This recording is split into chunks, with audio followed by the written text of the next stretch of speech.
ఇది హైలైటర్ అయ్యా. ఇలా పొద్దుగాల విష్ణుప్రియ గురించి ఒక వీడియో పెట్టినా కదా, అంటే ఈ ఎక్స్క్లూజివ్ కంటెంట్ అనే పేరుతోటి సబ్స్క్రైబర్స్ 2200 మంది ఉన్నారు ఆమెకి. ఇలా పొద్దుగాల పెట్టింది ఇది, 2200 మంది ఉన్నారు, టూ మచ్ రా అయ్యా, అంటే జస్ట్ సెక్సువల్ ఎక్స్ప్లాయిటేషన్ లెక్క ఎక్స్పోజింగ్ కంటెంట్ పెడితే కరువు బ్యాచ్ అంతమంది వచ్చి 390 రూపాయలు పర్ పర్సన్ కట్టి మరి జాయిన్ అవుతారు, 8 నుంచి 9 లక్షలు సంపాదిస్తున్నారు భయ అని పెట్టిన. అలా మంది మన దాంట్లో సోషల్ మీడియా ఇన్ఫ్లుయెన్సర్స్ ఉంటారు కదా, వాళ్ళు కూడా same kind of content post చేశారు.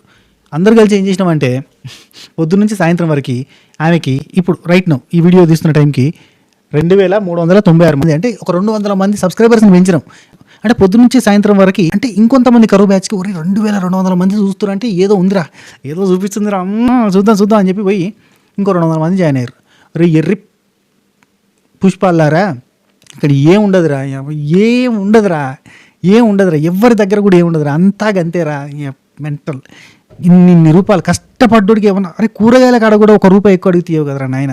వాడు ₹10 అంటే ₹5 ₹6 అంటే ఒక డ్రెస్ కొనాలంటే వాడిని 100 క్వశ్చన్లు చేస్తావు. అసోంటిది ఏదో చూపిస్తుందని చెప్పి లచ్చలు ఇప్పుడు 2400 మంది ఇంటూ ₹390, ₹9,36,000. మామూలుగా చూపించే ఫోటోల కంటే కొంచెం ఎక్కువ చూపిస్తా అన్నందుకు 9 లక్షలు కట్నం చూపిస్తారా. ఈమెకి 9 లక్షలే, ఇంకోరు ఉన్నారు అయ్యా, ఆమెకైతే డైరెక్ట్గా ₹1,00,00,000 ఇస్తున్నారు. మామూలు ముచ్చట కాదు ఇది. పర్పుల్ అని ఏదో పేజ్ ఉంది. ఇప్పుడు ఆమె గురించి చెప్తే ఇంకో ₹1,00,00,000 పెంచుతారు ఆమెకి. నాకు తెలుసు ఆమె గురించి. ఇప్పుడు ఈ వీడియో చూసి ఇంకెంతమంది సబ్స్క్రైబ్ చేసుకుంటారు. రేపు నేను స్టోరీలో కానీ మన బ్రాడ్కాస్ట్ ఛానల్లో కానీ పెడతా, చూడు రేపటికి ఎంత ఇద్దో. చూస్తుంటే పెరుగుతారు ఎంతమంది. జస్ట్ నౌ చూడు, ఇంతమంది చూపించిన దానికి ఇప్పటికి చూడు ఆడుతున్నా, చూస్తుంటే పెరుగుతూనే ఉన్నారు. నువ్వు నెలకి 10 లక్షలు ఉత్తగిస్తున్నావు అంటే వాళ్ళు ఎందుకు ఊకుంటారు? ఇంకొంచెం చూపిస్తారు, ఇంకొంచెం చూపించి ఇంకా కోట్ల రూపాయలు సంపాదిస్తారు.